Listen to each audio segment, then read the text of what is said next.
سلام دوستای عزیز کانال بانی با سلیقه، به کانال ما خوش اومدین. امروز میخوایم نون بربری با هم درست بکنیم. موادی که نیاز داریم: آرد 700 گرم. من برای 2 تا بربری این آرد رو در نظر گرفتم. اگر میخواین بیشتر درست بکنین آرد رو بیشتر در نظر بگیرین.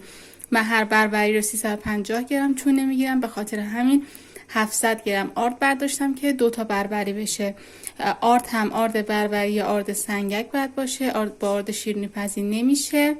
منظور این که باید آرد سبوسدار باشه. خمیر مایه داریم، یه قاشق غذاخوری سرخالی. شما اگه بخواین آرد بیشتر بریزین باید خمیر مایه‌تون هم یکم بیشتر بریزین.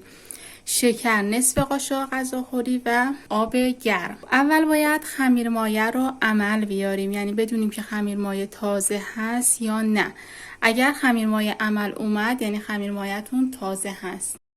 اگر هم عمل نیومد دیگه تازه نیست، باید بریزیم بره. اگر مطمئن هستین که خمیر مایه‌تون تازه هست، همینطوری میتونین بریزین داخل آرد. یعنی اگه یه روز خمیر مایه رو عمل آوردین دیدین که عمل اومد و تازه هست، دیگه روزهای بعدی نمیخواد هر روز عمل بیارین، همینجوری بریزین داخل آرد.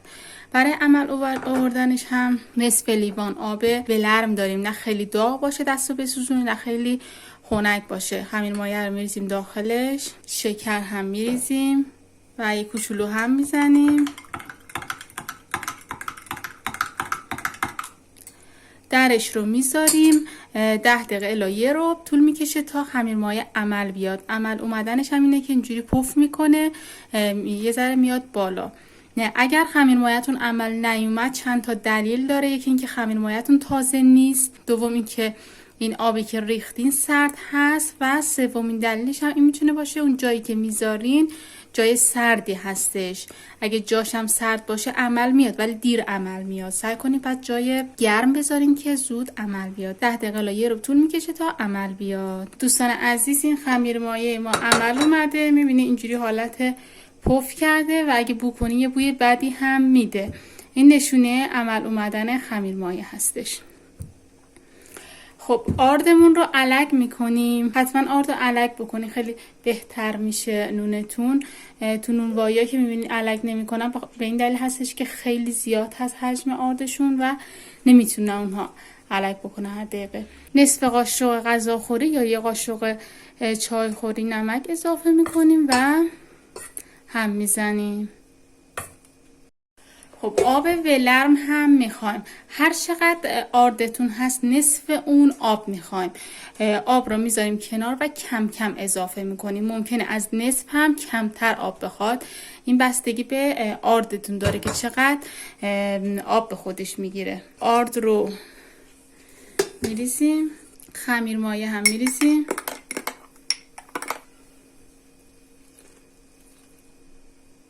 یک مقدار از آبی هم که داریم میریزیم، خیلی کم. آب رو باید تو 3 تا 4 مرحله اضافه بکنیم بهش.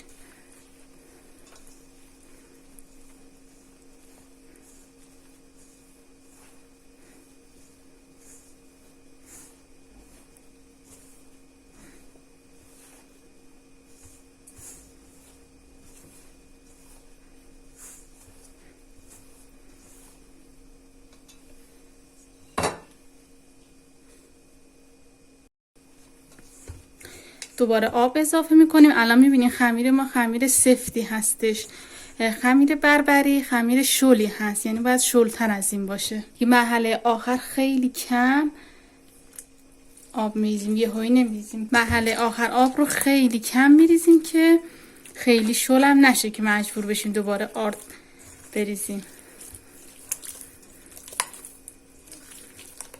هنوزم سفت هست این آردمون، به خاطر اینکه به راحتی از دست من کنده میشه. یک ذره باید شلتر از این باشه.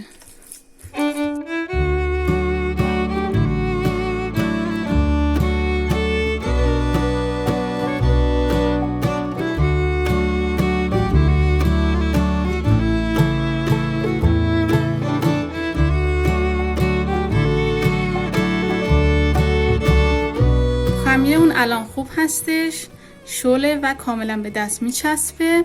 این خمیر رو میذاریم 1 ساعت توی محیط گرم استراحت کنه. ممکنه بیشتر از 1 ساعت باشه، بستگی به محیطتون داره، که حجمش 2 برابر بشه و بعد اون موقع میریم سراغ باز کردن خمیر رو دیگه، درست کردن ادامه نون. خب دوستای عزیزم، این خمیر ما هستش که 2 برابر شده حجمش. دستمون یکم خیس میکنیم، پف خمیر رو میگیریم،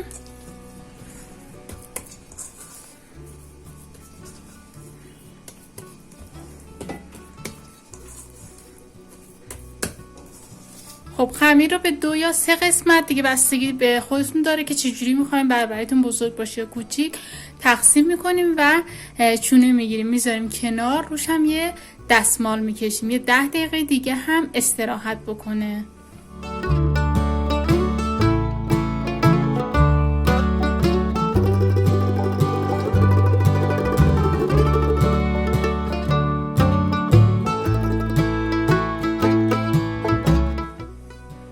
یه ذره آرد میپاشیم و دستمال رو میندازیم روش. یه 10 دقیقه دوباره باید استراحت بکنه. تو این فاصله فر رو روشن میکنیم با دمای 200 درجه، میذاریم که یه خورده گرم بشه در حد 7-8 دقیقه و بعد اینها رو باز میکنیم و داخل فر میذاریم. خب بعد از 10 دقیقه که استراحت دادیم، اینا رو برمیداریم و رومال بربری رو درست میکنیم. برای رومالش هم احتیاج داریم به یه قاشق آرد، یکم آب جوش میریزیم و یکم آب سرد. غلیظتش باید مثل فرنی باشه. خب دوستان، سینی فر رو چرخ میکنیم، یک مقدار آرد هم میپاشیم. حالا خمیرمون رو باز میکنیم.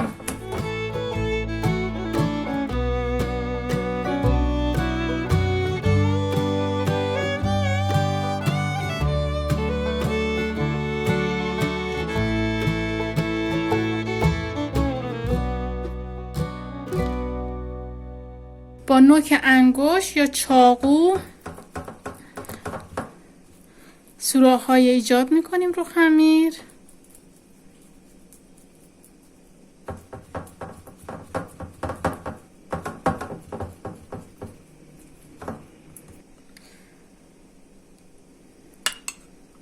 از مواد رومال میریزیم. میتونین دوستان تخم مرغ هم بریزین، یعنی به جای این یه دونه زرده تخم مرغ رو هم بزنیم و بریزیم روی خمیرتون.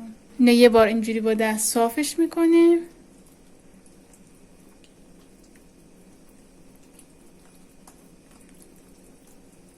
دوباره این شیارها رو ایجاد میکنیم.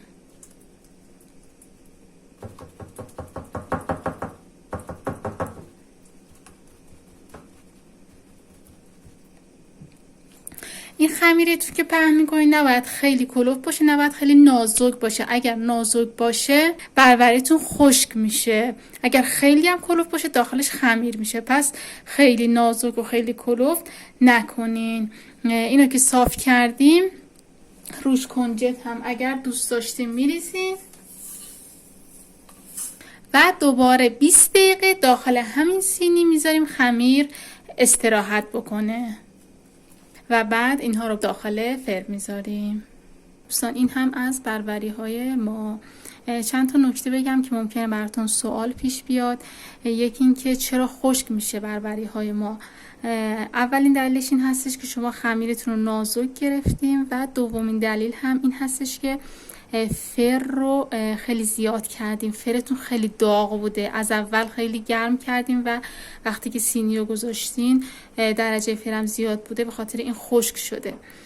دلیل دیگه هم این میتونه باشه که خمیر رو خوب استراحت ندادین. خمیر رو باید اون 3 تا تایم استراحتی که گفتم، استراحت اول وقتی که خمیر میکنین، استراحت دوم وقتی که چونه میگیرین 10 دقیقه استراحت میذارین و استراحت سوم وقتی که داخل سینی میذارین. این تایم استراحت ها هم رعایت بکنین، خیلی بربری شما خیلی خوب و ترد و خوشمزه میشه. و اگه بخواین روش مثل بربری های بیرونجی طلایی باشه میتونین زرده تخم مرغ بزنین، من نزدم، و میتونین سبزیجات روش بزنین، خیلی خوب میشه. و اینکه بدون خمیر مایع نمیشه درست بکنین بربری رو. برای نگهداری بربری هم خودتون میدونین بربری خیلی زود بیاد میشه، پس بربری هایی بپزین که میخوای همون لحظه استفاده بکنین، یا اگر زیاد پختین بذارین داخل فریزر و بعدا بیرون بیارین و مصرف بکنین. حالا هر سوال دیگه ای داشتین زیر این ویدیو کامنت بذارین که جواب میدم. امیدوارم که ویدیوی امروز مورد پسندتون واقع شده باشه و بتونین بربری های خوشمزه خودتون تو خونه بپزین و استفاده بکنین. تا ویدیو بعدی، خدا نگهدار.